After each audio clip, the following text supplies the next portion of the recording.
Hi everyone, I hope आप सब अच्छे होंगे। उम्मीद करता हूँ जब आप ये वीडियो देख रहे होंगे तब तक आपके सेकंड प्री बोर्ड्स भी खत्म हो चुके होंगे और अपना सिलेबस भी कंप्लीट कर चुके होंगे। बोर्ड से पहले प्रीवियस ईयर क्वेश्चंस करना उतना ही इंपॉर्टेंट है जितना वर्ल्ड कप से पहले प्रैक्टिस मैच खेलना। बोर्ड एग्जाम के पहले प्रीवियस ईयर क्वेश्चन करने से आपके कम से कम 10 से 15% तक बढ़ सकते हैं। हमने इन वीडियोस में लास्ट 15 ईयर्स के अप्रॉक्सीमेटली 300 प्लस क्वेश्चंस कवर किए हैं, जिनमें 2010 से लेके 2023 तक आए सारे एमसीक्यूज एंड सीबीएसई के रिलीज सैम्पल पेपर भी शामिल हैं। एंड इसके अलावा सीबीएसई ने जो सितंबर 2024 में सैम्पल पेपर रिलीज किए थे उनको भी इसमें इंक्लूड किया है। इसके लिए हमने कम से कम 3 से 4 पॉपुलर बुक्स को रीड किया है और इन्हें कंबाइन करके ये क्वेश्चंस बनाए हैं। इसमें प्रीवियस ईयर क्वेश्चंस को ना केवल चैप्टर वाइज क्लासीफाई करा है बल्कि हर चैप्टर के एमसीक्यूज को टॉपिक वाइज सेग्रीगेट करा है, ताकि आपके एक प्रॉपर फ्लो में सारे एमसीक्यूज कवर हो जाएं एंड आपको ये आइडिया लग जाए कि बोर्ड्स में किस टाइप के क्वेश्चंस आते हैं। हमने क्वेश्चंस के टॉपिक को भी एक्सप्लेन किया है और जरूरत पड़ने पर डायग्राम्स की मदद से क्वेश्चंस को समझाने की कोशिश की है, ताकि आपको पूरे वीडियो को कॉम्प्रिहेंसिव आइडिया मिल जाए।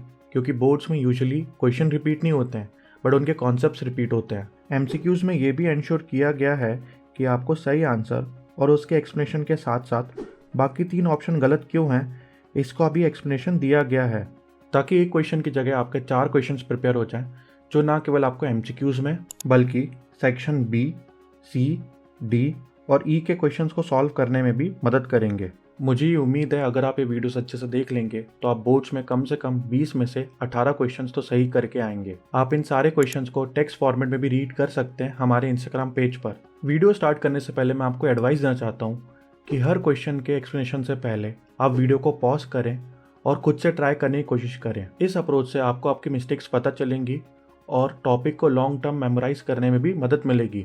हाय एवरीवन, इस वीडियो में देखेंगे हमारे लास्ट चैप्टर प्रोबेबिलिटी के previous year MCQ questions. Again ये चैप्टर बहुत स्कोरिंग है, बहुत इजी कॉन्सेप्ट हैं। इसमें मेनली 3 ही कॉन्सेप्ट आते हैं। पहले तो जनरल क्वेश्चंस जो कि इतने डिफिकल्ट नहीं होते, दूसरे कॉइन के क्वेश्चंस और तीसरे हेड्स अपने डाइस के क्वेश्चंस। अगेन इस चैप्टर का ऑलमोस्ट वेटेज है 4 नंबर का, 1 नंबर का एमसीक्यू आएगा और 3 नंबर का एक क्वेश्चन आएगा। चलिए स्टार्ट करते हैं। पहला क्वेश्चन है which of the following can not be probability of an event. Question कह रहा है कि इनमें से कौन सी चीज एक प्रोबेबिलिटी नहीं हो सकती। तो हमेशा याद रखिएगा जो प्रोबेबिलिटी होती है वो हमेशा 0 या 0 से बड़ी होती है और प्रोबेबिलिटी को मैं पी ऑफ मान लीजिए x से डिनोट करता हूँ और वो हमेशा 1 या 1 से छोटी होती है। कभी जो प्रोबेबिलिटी वो नेगेटिव नहीं हो सकती और कभी ग्रेटर देन 1 नहीं हो सकती। तो सबसे पहला ऑप्शन देखिए 0.01, 0 से बड़ा है तो ये प्रोबेबिलिटी हो सकता है। 3% ये भी हो सकता है। कैसे? मान लीजिए अगर 0 से 100% है, अपन बोलते हैं ना कि प्रोबेबिलिटी 80% चांस है कि आज बारिश होगी या 20% चांस है कि आज दुकान खुली होगी, तो हम परसेंटेज में भी इसको कन्वर्ट कर सकते हैं। तो प्रोबेबिलिटी यहाँ पे कितनी हो जाएगी,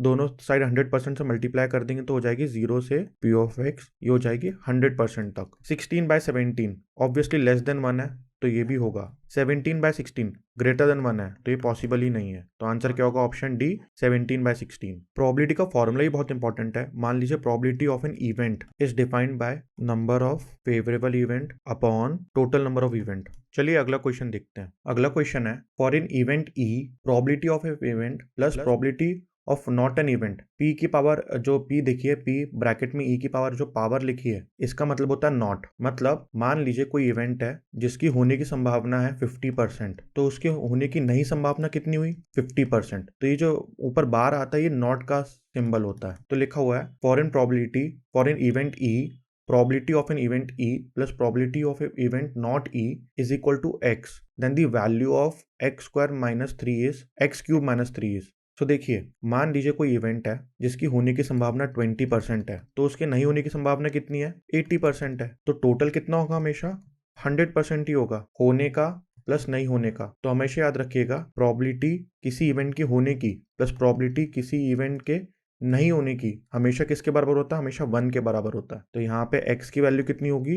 1 होगी। तो पूछा क्या गया था मुझसे? x क्यूब माइनस 3 मतलब 1 cube minus 3 which is equal to -2। तो आंसर कितना होगा? Option A -2। मान लीजिए किसी इवेंट की होने की संभावना है, मान लीजिए लेट से पी ऑफ इवेंट होने की संभावना है 2/5, तो नहीं होने की संभावना कितनी होगी? बाहर लगा देंगे 1 - 2/5 विच इज इक्वल टू 3/5। चलिए अगला क्वेश्चन देखते हैं। अगला क्वेश्चन है if P of A denotes the probability of an event A then इनमें से क्या सही है? तो हमें पता है कि प्रोबेबिलिटी अगर इवेंट की ए है तो वो किससे बड़ी होगी, हमेशा जीरो या जीरो के जीरो या फिर जीरो से बड़ी होगी या फिर वन या वन से छोटी होगी। तो इसका आंसर कितना होगा? अब देखिए ये वाला ऑप्शन सही है क्या? देखिए यहाँ पे इक्वल टू नहीं है तो ये गलत है। प्रोबेबिलिटी जीरो और -1 से बराबर होगी सी, ये ऑप्शन भी गलत है। लेस देन जीरो नहीं हो सकती, ग्रेटर देन नहीं हो सकती। इसको इरेज करते हैं 2 मिनट के लिए। -1 और जीरो से बीच में होती, ये भी नहीं होती, तो इसमें ऑप्शन सी होगा। बट ये इनकरेक्ट है। एक्चुअल में कितना होना चाहिए? ऐसा होना चाहिए। देखिए जब भी probability of an event zero होती है मतलब उस इवेंट को बोलते हैं इम्पॉसिबल इवेंट, मतलब उसकी होने की संभावना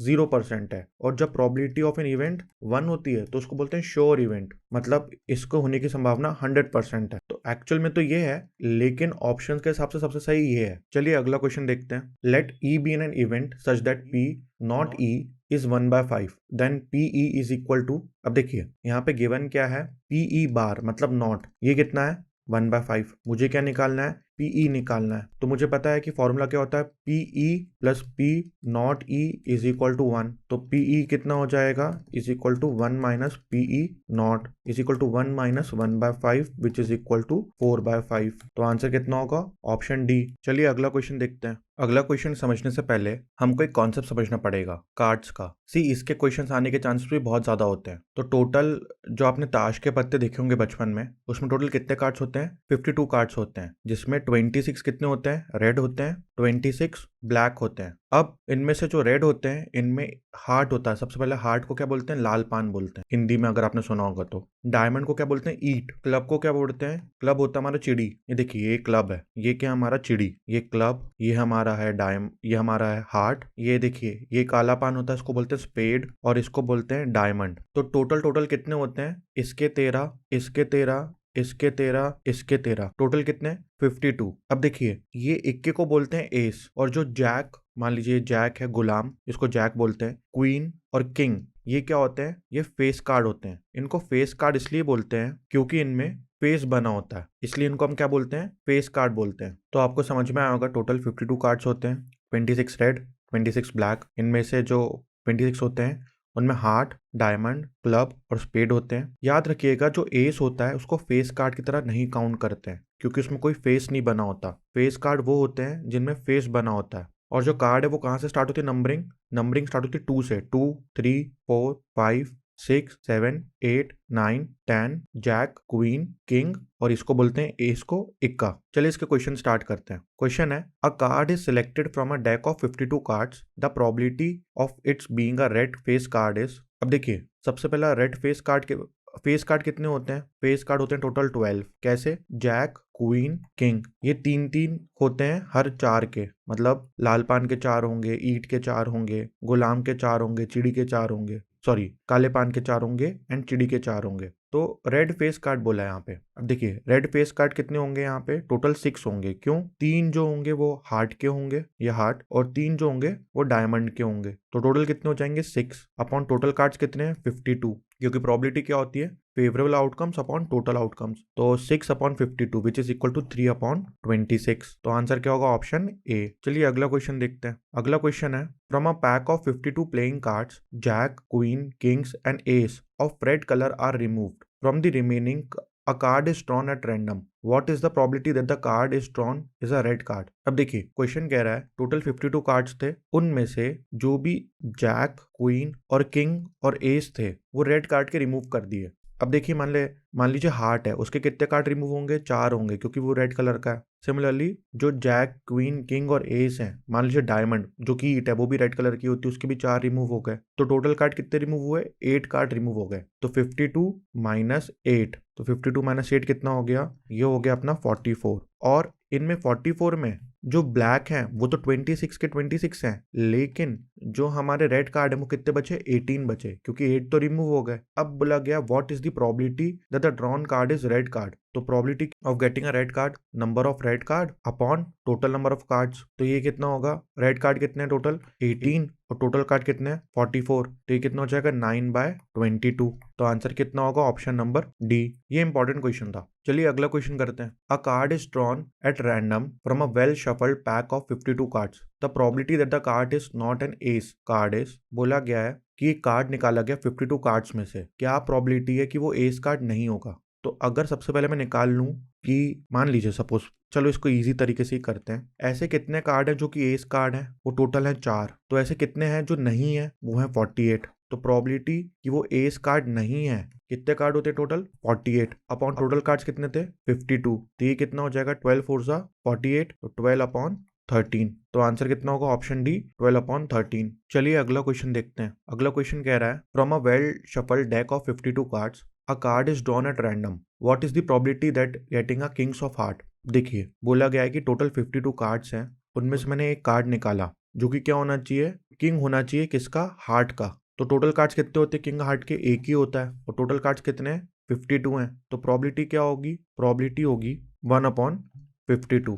तो आंसर कितना होगा ऑप्शन नंबर ए 1 अपॉन 52। चलिए अगला क्वेश्चन देखते हैं। अगला क्वेश्चन कह रहा है 2 cards of heart and 4 cards of spade are missing from a pack of 52 cards, a card is drawn at random from a remaining pack, what is the probability of getting a black card. ये sample paper का है 2024 का। चलिए start करते हैं। कह रहा है कि टोटल 52 कार्ड्स हैं, उनमें से 2 कार्ड जो हैं वो हार्ट्स के माइनस कर दिए, वो मिस, तो 2 कार्ड किसके मिसिंग हो गए, रेड कार्ड, और वो भी किसके, हार्ट्स के। और साथ में जो 4 कार्ड हैं वो स्पेड के मिसिंग है, तो स्पेड के मिसिंग है, तो वो कौन से होते हैं, ब्लैक होते हैं, और स्पेड के मिसिंग है। ये एच क्या हार्ट है, ये एस क्या स्पेड है। तो टोटल कार्ड कितने मिसिंग हो गए 6 कार्ड, तो बचे कितने, रिमेनिंग कार्ड कितने बचे, सॉरी कितने बचे 46 कार्ड। नाउ इनमें से रेड कितने हैं, इनमें से रेड कितने हैं, क्योंकि 2 मिसिंग थे तो बचे कितने 24, और ब्लैक कितने हैं, क्योंकि 26 टोटल होते हैं तो बचे कितने 22, ये बचे ब्लैक कार्ड, ये बचे रेड कार्ड। तो क्या प्रोबेबिलिटी है कि एक ब्लैक कार्ड निकले, तो कितने कार्ड है टोटल 22, और रिमेनिंग कार्ड कितने थे 46, तो क्या आ जाएगा 11 अपॉन 23, या फिर 22 अपॉन 46 भी ऑप्शन दिया है मेरे को, तो ऑप्शन बी इज करेक्ट। अब देखिए अपॉन 52 में से इसलिए नहीं लेंगे क्योंकि भाई जितने रिमेनिंग कार्ड है उनमें से तो कार्ड निकाला गया, तो टोटल कितने बचे 46 ही तो थे। दूसरी चीज ब्लैक के काउंट करूंगा कि ब्लैक में से कितने गए, तो मान लीजिए 52 होते हैं, इनमें से 26 रेड के 26 ब्लैक के, तो टोटल 6 गए थे, तो ये 46 बचे, और कितने रेड के गए थे 2 गए थे, तो ये 24 हो गए, और 4 ब्लैक के गए थे तो ये 22 हो गए। ऐसे कैलकुलेट करा जाता है, तो आंसर कितना होगा ऑप्शन बी 22 अपॉन 46। चलिए अगला क्वेश्चन देखते हैं। अगला क्वेश्चन है a dice is thrown twice, the probability of getting 4, 5, 6 in the first row and 1 and 2 and 3 and 4 in the second row. See इस क्वेश्चन में क्या कर रहा है कि डाइस को 2 बार थ्रोन करा गया, तो क्या संभावना है कि पहली बार में जब थ्रो 4, 5, 6 आए, और जब दूसरी बार में थ्रो करा जाए तो 1, 2, 3 and 4 आए। तो देखिए इसमें टोटल कितनी पॉसिबिलिटी बनेंगी, इसमें टोटल 36 पॉसिबिलिटी बनेंगी, क्योंकि मैंने अगर डाइस को एक बार थ्रो करा तो कितनी संभावना होती है 6 होती है, 2 बार करा तो 36 हो जाएंगी, 3 बार करा तो इंटू 6 216 हो जाएंगी। तो हमने यहाँ पे क्या करा, डाइस को 2 बार थ्रो करा है, तो टोटल कितनी पॉसिबिलिटीज होंगी 36। ये मैंने आपके लिए लिख भी दिए, पहले में 1 आया तो दूसरे में 1 आया, फिर पहले में 1 आया तो दूसरे में 2 आया, फिर पहले में 1 आया तो दूसरे में 3 आया, तो ऐसे करते करते टोटल 36 पॉसिबिलिटी होंगी। अब इसमें कह रहा है कि पहली बार में कितना है 4, 5, 6 आए, तो पहली बार में कितना है 4, 5, 6 मतलब ये वाली पूरी, और दूसरी बार में कितना है, या तो 1 आए, 2 आए, 3 आए, 4 आए, मतलब 1 आए, 2 आए, 3 आए, 4 आए, मतलब इतनों की बात चल रही है। ये आप देख रहे हैं, ये जो मैं इसको फिल करता जा रहा हूँ, इतने की बात चल रही है कि भाई पहले बारे में या तो 4, 5, 6 आए, और दूसरे वाले में 1, 2, 3, 4 आए, तो 4,1, 4,2, 4,3, 4,4, 5,1, 5,2, 5,3, 5,4, 6,1, 6,2, 6,3, 6,4, तो टोटल कितनी पॉसिबिलिटी है, टोटल है 12, और टोटल 2 डाइस फेंकने में कितनी होती है 36, तो 12 अपॉन 36 कितना हो जाएगा 1 अपॉन 3 हो जाएगा। तो आंसर कितना होगा ऑप्शन ए 1 अपॉन 3। आपको ये एग्जाम में बनाना पड़ेगा, ये आपको मिलेगा नहीं, क्योंकि आपका टाइम बचाया जा सके इसलिए मैंने पहले से टेबल डाल रखी है। चलिए अगला क्वेश्चन करते हैं। अगला क्वेश्चन है 2 dice are thrown together, the probability of getting a difference of numbers on their upper face is equal to 3। कह रहा है कि 2 डाइस फेंके गए, क्या प्रोबेबिलिटी है कि जो डाइस में नंबर आए उनका डिफरेंस 3 हो। तो देखते हैं, मान लीजिए पहले डाइस में आया 4, मान लीजिए ये देखिए यहाँ पे इनका ये पॉसिबिलिटी टोटल आप देख सकते हैं, टोटल कितनी है पॉसिबिलिटी है। अब देखिए इन दोनों में नंबर डिफरेंस, दोनों नंबरों में 3 किन किन में है, तो देखिए 1,4 इसमें पहला नंबर है, फिर दूसरा देखिए आप 2,5 इसमें भी 3 का डिफरेंस है, फिर तीसरा 3,6 इसमें भी है, फिर 4,1 इसमें है, 5,2 इसमें है, 6,3 इसमें। इन दोनों में जो फेसेस का डिफरेंस है वो 3 है, तो टोटल कितने हो गए 6 हो गए, और टोटल आउटकम कितने थे 36 थे, तो 6 अपॉन 36 हो गया answer, which is equal to 1/6। तो क्या होगा ऑप्शन सी। चलिए अगला क्वेश्चन देखते हैं। अगला क्वेश्चन है when a dice is thrown once the probability of getting an even number less than 4। बोला गया कि डाइस को एक बार थ्रो करा गया तो कितनी पॉसिबिलिटी आती है? 1 2 3 4 5 6 6 पॉसिबिलिटी आती हैं। क्या संभावना है कि उसमें एक इवन नंबर है जो कि लेस देन 4 हो? तो लेस देन 4 इवन नंबर कौन सा होगा? अकेला 2 ही होगा। तो प्रोबेबिलिटी क्या हो जाएगी? 1/6 विच इज ऑप्शन नंबर डी। चलिए अगला क्वेश्चन देखते हैं। अगला क्वेश्चन है someone is asked to take a number from 1 to 100 the probability that it is a prime number is। बोला गया है कि उस किसी बंदे को 1 से लेके 100 के बीच में कोई नंबर पिक करना है, तो क्या प्रोबेबिलिटी कि वो प्राइम नंबर हो? तो सबसे पहले मैं क्या लिखता हूँ, 1 से लेके 100 के बीच में सारे प्राइम नंबर लिख देता हूँ। तो देखिए ये हैं सारे प्राइम नंबर 1 से लेके 100 के बीच में, 2 3 5 7 11 13 17 21 23 29 31 37 41 43 47 53 59 61 67 71 73 79 83 89 97। टोटल कितने हुए? 25। और टोटल नंबर कितने को हमको बोला था? 1 से 100 के बीच में, मतलब 100 हो गए टोटल आउटकम्स। तो ये कितना हो गया? 1/4। तो क्या प्रोबेबिलिटी आई? 1/4। चलिए अगला क्वेश्चन करते हैं। अगला क्वेश्चन है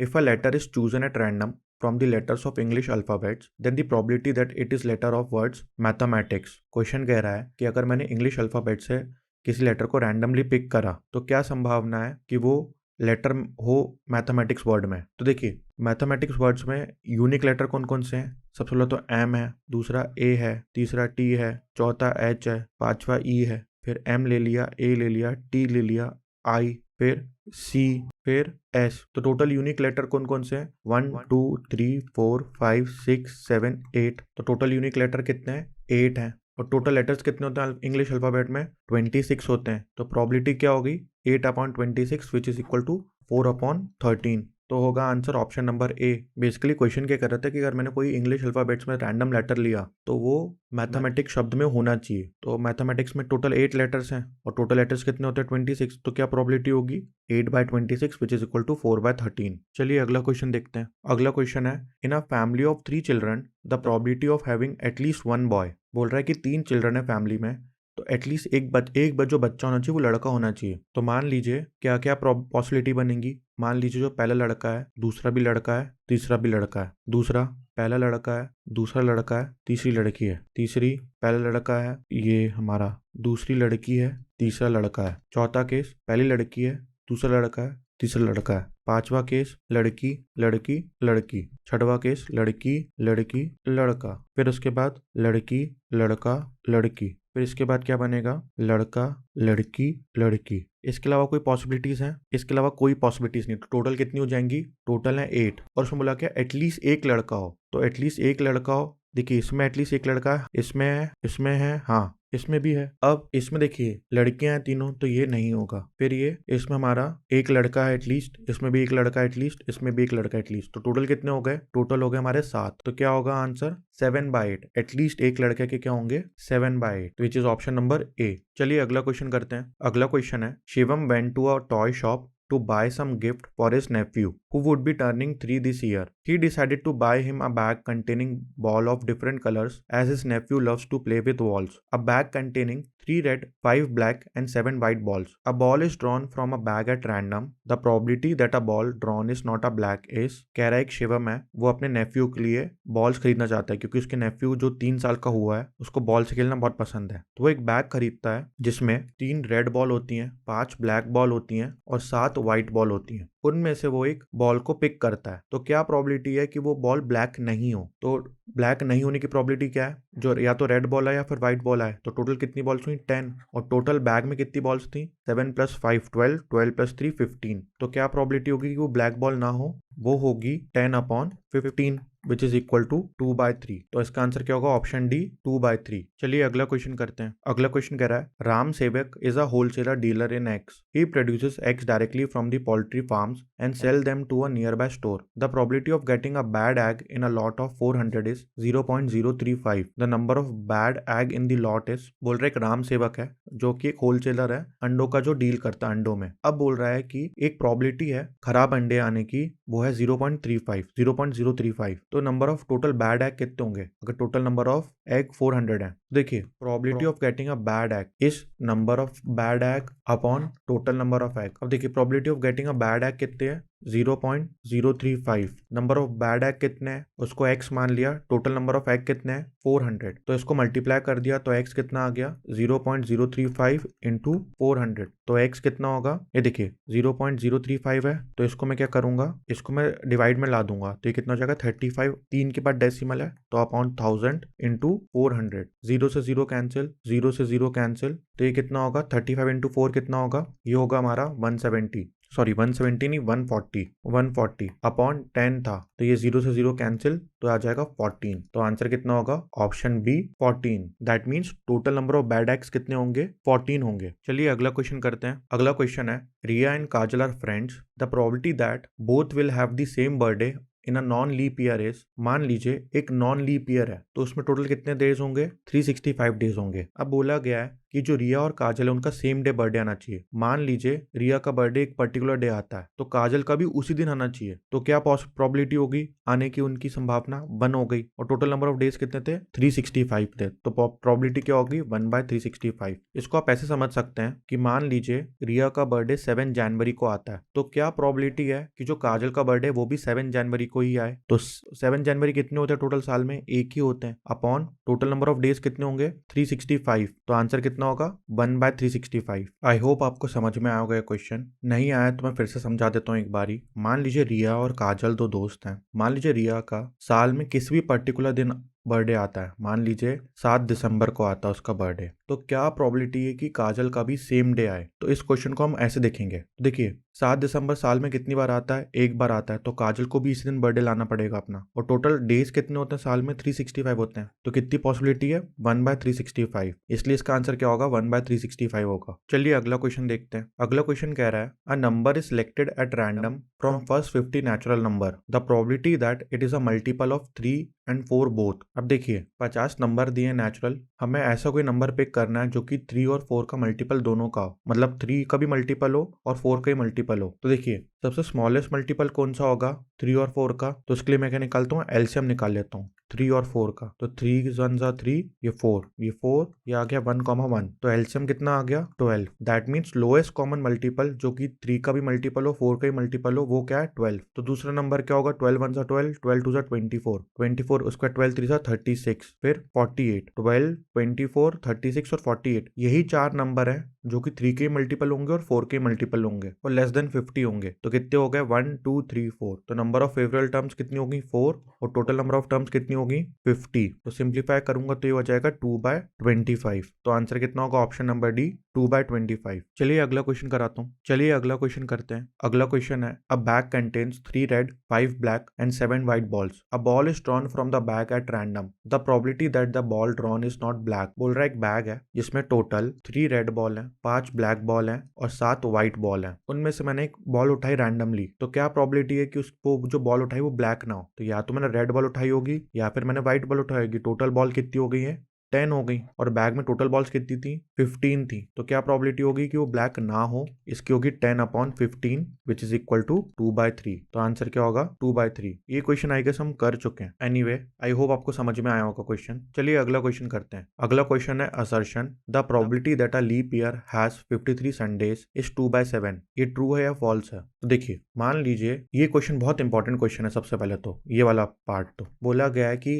एक लीप ईयर है, लीप ईयर में टोटल कितने डेज होते हैं 366 डेज होते हैं, बोला गया कि उसमें 53 संडे होने चाहिए। अब देखिए एक हफ्ते में 7 अलग अलग दिन होते हैं और टोटल साल में 52 वीक्स होते हैं, तो 52 इंटू 7 करेंगे तो आएगा 364, मतलब जो 2 दिन बचे वो एक्स्ट्रा होंगे, मतलब बाकी सारे दिन तो 52 होंगे लेकिन कोई उनमें से 2 दिन होंगे जो 53 होंगे। अब वो कौन से हो सकते हैं, मान लीजिए 365 दिन होगा मंडे, मान लीजिए उसको संडे ही मान लिया मैंने। अगर मान लो पहला दिन है, मान लो ये 365 फिफ्थ डे है, ये 366 डे है, पहला डे है संडे, दूसरा क्या होगा मंडे। पहला अगर ये मंडे होता तो ये होता हमारा ट्यूसडे, ये ट्यूसडे होता तो ये होता हमारा वेडनेसडे, ये हमारा वेडनेसडे होता तो ये होता हमारा थर्सडे, ये थर्सडे होता तो ये हमारा होता फ्राइडे, और ये फ्राइडे होता तो ये हमारा होता सैटरडे, और हमारा ये सैटरडे होता तो ये होता हमारा संडे। तो टोटल कितनी पॉसिबिलिटीज है 1 2 3 4 5 6 7, टोटल कितनी संभावना है 7 पॉसिबिलिटीज हैं। इनमें से कितनी बार संडे आने के चांसेस हैं, एक तो ये वाला है संडे आने के चांसेस, और एक लास्ट वाला देखिए आप, लास्ट वाले में भी संडे आने के चांसेस हैं, तो कितना होगा 7। तो ये तो हमारा आंसर सही है। अब the probability that a non leap year has 53 Sundays. Same approach, total कितने दिन होते हैं नॉन लीप ईयर में? 365, लेकिन टोटल वीक्स कितने होते हैं? 52 इंटू 7 करेंगे तो 364 होता है। मतलब जो आखिरी दिन होगा या तो वो संडे हो सकता है, या मंडे, या ट्यूसडे, या वेडनेसडे, या तो थर्सडे, फ्राइडे, या फिर सैटरडे। तो 7 दिन में से कोई सा भी दिन हो सकता है। क्या पॉसिबिलिटी की संडे हो उसमें 53? तो ये होगा 1/7। पर यहाँ पे क्या बोला है? 5/7। This is false. तो assertion is true, reason is false. ये बहुत ज्यादा इंपॉर्टेंट क्वेश्चन है। चलिए अगला क्वेश्चन देखते हैं। अगला क्वेश्चन है, there is a square board of side 2 units circumscribing a red circle. Jayadev is asked to keep a dot on the above said board. The probability that he keeps the dot on the shaded region. बोला गया है कि एक हमको diagram दिया गया है जो कि स्क्वायर है, उसके अंदर का एक सर्कल है और जो रिमेनिंग पोर्शन है वहां पे शेडेड रीजन है। अब जयदेव एक लड़का है, उसको एक डॉट रखने को बोला गया, तो क्या प्रोबेबिलिटी है कि वो शेडेड रीजन में ही रखेगा? तो मान लीजिए इसकी प्रोबेबिलिटी क्या होगी डॉट रखने की? प्रोबेबिलिटी कि वो शेडेड रीजन में रखेगा तो क्या होगा? Area of shaded region upon total area. So area of shaded reason कितना हो जाएगा? Area of square minus area of circle. तो एरिया ऑफ स्क्वायर कितना होगा? मान लीजिए ये कितना है मेरा, ये साइड है इसकी 2a, तो ये कितना हो जाएगा? ये भी 2a हो जाएगा। तो एरिया ऑफ स्क्वायर कितना हो जाएगा? 4a स्क्वायर माइनस, मान लीजिए साइड 2 है तो डायमीटर कितना हो जाएगा? ये हो जाएगा 2a, तो रेडियस कितना हो जाएगा? a हो जाएगा। तो एरिया ऑफ कितना होगा? पाई a square upon total area कितना होगा? एरिया ऑफ स्क्वायर ही होगा। मान लीजिए यहाँ पे भी एरिया ऑफ स्क्वायर लिखना पड़ता, तो एरिया ऑफ स्क्वायर कितना होगा? 4a स्क्वायर, क्योंकि टोटल एरिया तो स्क्वायर का ही एरिया है ना। तो यहाँ से मैं क्या करूंगा? a स्क्वायर कॉमन निकाल लूंगा, तो क्या बचेगा? 4 माइनस पाई अपॉन 4। तो आंसर क्या होगा? Option number B. क्यों? क्योंकि प्रोबेबिलिटी क्या होता? Probability is the area of shaded region upon total area. Total area क्या था? एरिया ऑफ स्क्वायर ही था, तो शेडेड रीजन का एरिया कितना होगा? Area of square minus area of circle और अपॉन, क्योंकि ये रिमेनिंग पोर्शन है तो ये कितना है? स्क्वायर में से सर्कल का एरिया माइनस करेंगे इतना ही तो है, upon area of square. Area of square मतलब total area, that means 4a square. तो आंसर कितना आएगा मेरा? 4 minus pi upon 4, which is option number b. I hope आपको वीडियो समझ में आया होगा। ये तो सारे मैथ्स के एमसीक्यूज, एंड आई नो आपके बोर्ड्स 10-20 दिन में ही होंगे। So this is the right time कि आप सारे एमसीक्यूज निपटा लें, क्योंकि मैं उम्मीद करता हूँ कि आपको एटलीस्ट थोड़े बहुत कॉन्सेप्ट तो आते ही होंगे या फिर आपका सिलेबस कंप्लीट हो चुका होगा। मुझे ये उम्मीद है कि आप अगर ये एमसीक्यूज कर लेंगे तो एटलीस्ट आपको मैथ्स में पता चल जाएगा कि किस टाइप के क्वेश्चंस पूछे जाते हैं। कि मैथ्स में इतने सारे न्यूमेरिकल्स बन सकते हैं कि उसकी पॉसिबिलिटी एंडलेस है, बट कॉन्सेप्ट अधिकतर रिपीट ही होते हैं। 99% चांस है कि कॉन्सेप्ट रिपीट हो जाए। तो दोस्तों मिलते हैं अगले वीडियो में, तब तक thank you and have a nice day. हमने वीडियो काफ़ी मेहनत से बनाया और हर एक वीडियो बनाने में काफ़ी मेहनत लगती है। अगर आपको ये वीडियो पसंद आया हो तो अपने फ्रेंड्स के साथ भी शेयर करें, और अगर आपको कोई डाउट्स हैं तो हमें कमेंट सेक्शन में भी आप बता सकते हैं। तो मिलते हैं अगले वीडियो में, तब तक thank you and have a nice day.